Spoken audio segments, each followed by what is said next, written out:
Olá pessoal, bem-vindos a mais um podcast da Rafus Press. Na verdade é mais um Resficta, né? Que é o nossa reestruturação do podcast, né? E o episódio de hoje vai ser breve, mas eu vou falar um pouco deste livro que eu vou sortear neste final de semana para um dos apoiadores da faixa dos R$ 44.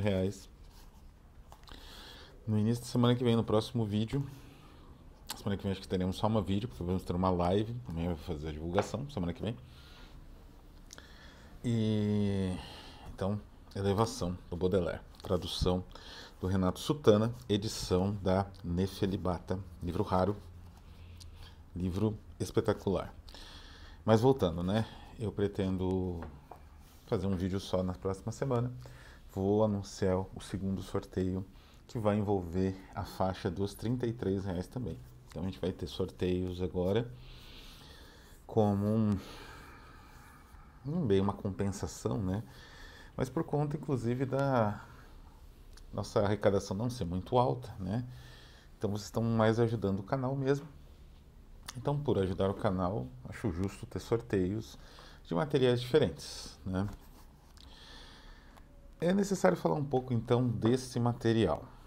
Né? A Elevação é uma tradução de poemas retirados do Flores do Mal, essencialmente. Não é? Que é este livro aqui completo. Né? Falei dele recentemente, falo de novo, porque Baudelaire, ele essencialmente foi um poeta que ele operacionalizou na lírica contemporânea uma revolução muito parecida com a que Dante Alighieri realizou antes ainda do Renascimento.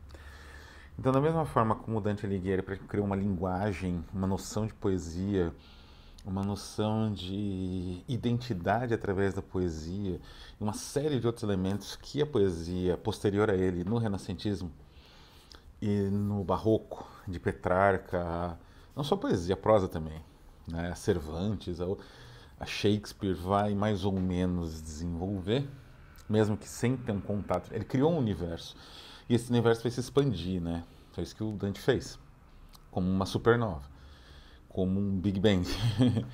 Baudelaire fez o mesmo. Ele criou um universo, né? Na introdução aqui é mencionado dois elementos a partir da análise que o Auerbach faz, né, da poesia do Baudelaire. O Auerbach ele trabalha bastante com uma ideia que ele trabalha também na Mimese, né, no seu livro mais famoso, mais célebre. A análise que ele faz do Baudelaire está naquela literatura, ensaio de literatura, ensaio de teoria literária, enfim, ensaios de história da literatura, uma coisa assim, que é a ideia que o Baudelaire, ele, digamos assim, tornou factível a construção poética a partir de elementos chãos, a partir de elementos que não estavam, digamos assim, disponíveis para o poeta.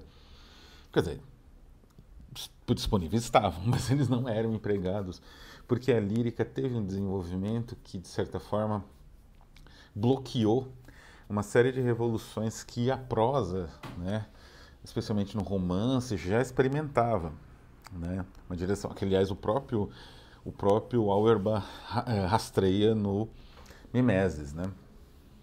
Então, foi preciso o Baudelaire, na segunda metade do século XIX, né, começar digamos assim, escrever poemas com um tom trágico, utilizando uma linguagem farsesca, uma linguagem cotidiana, né? Então ele constrói metáforas falando de caçarola, de panela, para falar da noite, né? Quer dizer, é nesse sentido que vai, né, a revolução baudelairiana, né? Então ele radicalizou aquilo que o romantismo mais ou menos delineou e foi muito além, né? O autor da introdução, que não é nosso amigo Camilo Prado, editor, ele faz, na verdade, uma introdução muito boa sobre a tradução do Renato Sutana. Emanuel Santiago. Ele fala também da questão urbana, que o Baudelaire tornou, digamos assim, visível um universo urbano que a poesia parecia que ignorava, né? Pega a poesia dos grandes românticos do início do século XIX, não existe cidade. Não existe uma metafísica da cidade, uma percepção da cidade como uma experiência. Existe cidade como pano de fundo, né? Como outros, poderia ser o campo, né? Não, o Baudelaire transforma a cidade numa espécie de experiência. Experiência num sentido místico. Assim, de certa forma, isso ele compartilha com outro grande poeta do século XIX. Quer dizer, os três maiores poetas do século XIX praticamente fundam a poesia como nós entendemos. É basicamente Baudelaire, o Walt Whitman, que é outro poeta que percebe muito bem a cidade, uma outra forma, uma outra abordagem, evidentemente, e Hölderlin, né, o poeta alemão. Eles basicamente fundam o que entendemos por modernidade e por poesia. A maneira, inclusive, como nós até hoje entendemos poesia depende muito da maneira como a obra desses três autores foi recebida e se tornou, novamente, uma supernova, né? Supernovas que foram expandindo os limites de criação poética.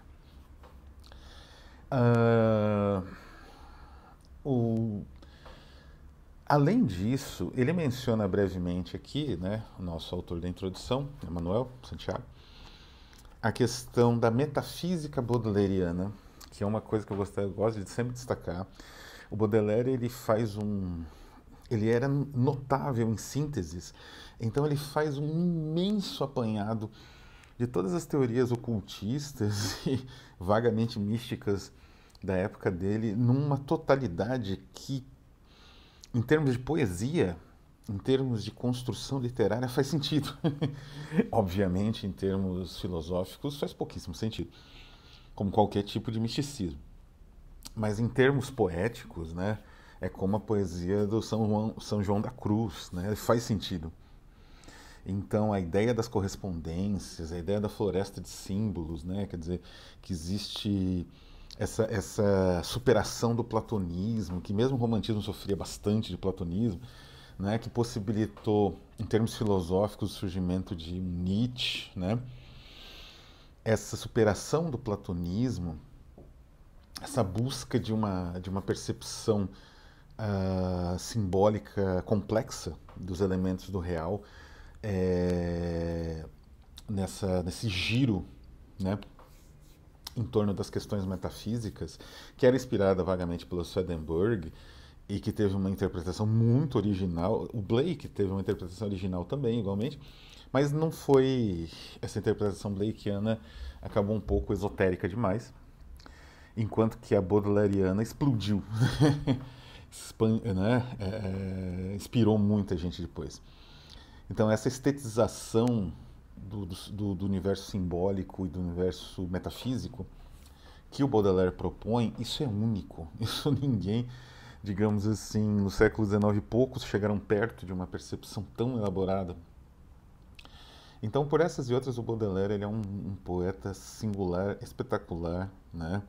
E ele é um poeta muito difícil de traduzir. Eu me lembro que eu tive um professor já falecido, tanto no mestrado quanto no doutorado. No mestrado eu trabalhei com o teatro elizabetano, especialmente o Marlowe, nas disciplinas desse professor. E no doutorado eu trabalhei a poesia de Robert Lowell, Silva Plath. Ele falava uma coisa engraçada, que essa tradução aqui, do Ivan Junqueira, uma tradução dos anos 60, mais ou menos, 60, 70, que se tornou a mais célebre no Brasil. Esse livro aqui, quando eu comprei, estava na terceira edição. Ele tinha saído no final dos anos 70, acho, início dos anos 80.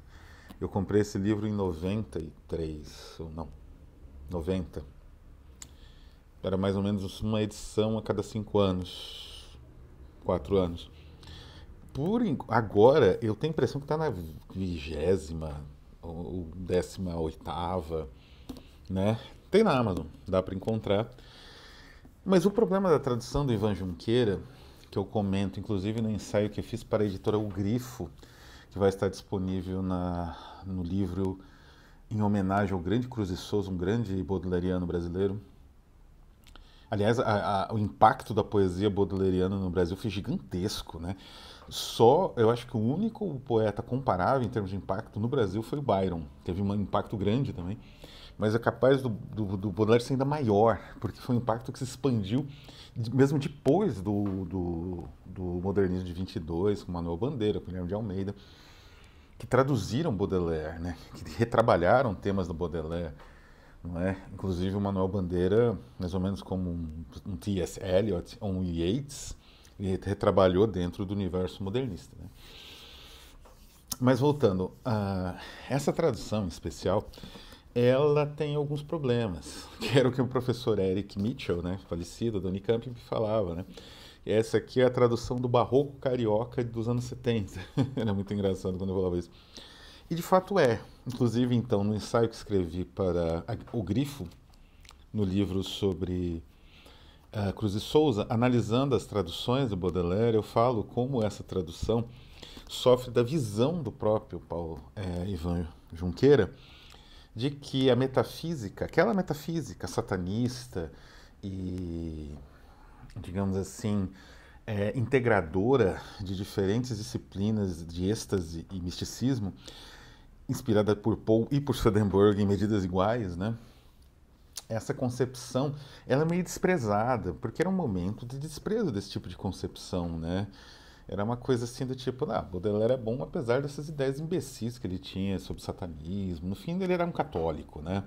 Que era inclusive uma ideia que o T.S. Eliot propagou bastante por ser um protestante, né? Ter uma visão religiosa. Então, para casar a visão religiosa com a apreciação muito próxima que o Eliot fazia dos poemas do Baudelaire, ele teve que abrir mão dessa carga subversiva metafísica. E isso afeta um pouco a poesia, perde um pouco de força em alguns momentos. Tá? É perceptível isso. Porque, não é? E aqui a gente vai para a questão da linguagem do Baudelaire. É uma linguagem extremamente sofisticada. Assim, os poemas são formalmente muito bem construídos, em termos formais, de estruturação de cesura, estruturação, né, rítmica. Eles são rigorosíssimos. Mas, ao mesmo tempo, a linguagem, como eu já mencionei, é uma linguagem simples. É um francês simples, é um francês quase cotidiano, quase da rua. Então, você traduzir isso sem que isso perca um pouco do impacto que você tem lendo em francês é muito difícil. Né? Não é uma poesia hermética, né? Não é uma poesia como a do, sei lá, do Mallarmé, que tem aquele jogo estrutural nítido, né? E que você precisa realmente quebrar a cabeça para tentar reevocar aquilo, né? Tanto no sentido formal quanto no sentido até espacial do poema. Não, Baudelaire trabalha dentro da poética tradicional, da versificação tradicional, e ele domina todo tipo, né, de rima e tal. Mas a linguagem é simples, né? E o impacto vem disso. Então é muito difícil de você evocar isso numa tradução sem banalizar. E é justamente isso que o nosso amigo Renato Sutana consegue, né? Ele consegue pegar os poemas do Baudelaire e manter alguns dos, digamos assim, do impacto, né, que ele possui.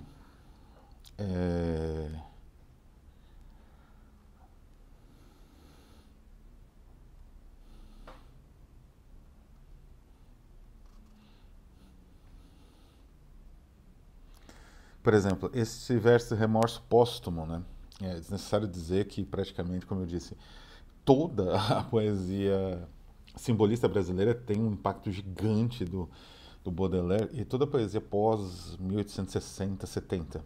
O Baudelaire começa a chegar no Brasil. Ele começa a chegar já em 1870. Né? Foi uma chegada até bem... o livro foi a segunda edição censurada, porque a primeira praticamente desapareceu. Ele é de 1860, né? Demorou uma década e já tinha traduções aqui. Né? Por exemplo, o Remorso Póstumo, que parece quase um poema do Augusto dos Anjos, ele fala o seguinte no final. nos últimos tercetos. A tumba, a qual confio meu sonho infinito, pois que o túmulo sempre há de entender o poeta, nas longas noites que o sono foi proscrito. Dir-te-á de que serviu o cortesã imperfeito, lamenta ignorar dos mortos que aí estão, e então, como um remorso, os vermes te roerão. Esse efeito final, o Sutana trabalha muito bem, do remorso e do roer, né? Que existe no poema francês e é difícil de traduzir, porque no caso do poema francês, o efeito sonoro é quebrado pela evocação da pele, né? Aqui a quebra é pela troca, né? Pela evocação dos vermes, que estão no início da frase, na versão francesa, et le ver on gerata pur como um remords.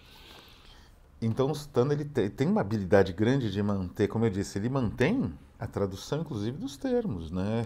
São termos simples, verme, roer, né? Mas o efeito do conjunto é que gera o impacto, né?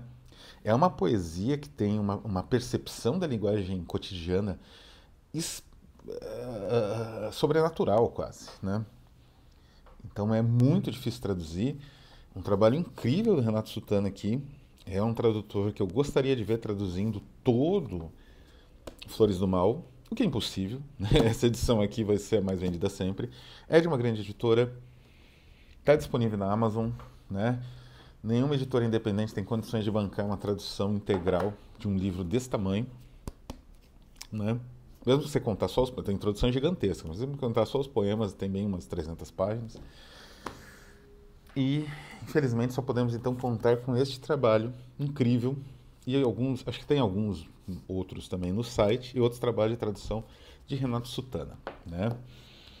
Então esse livro vai ser sorteado nesse final de semana.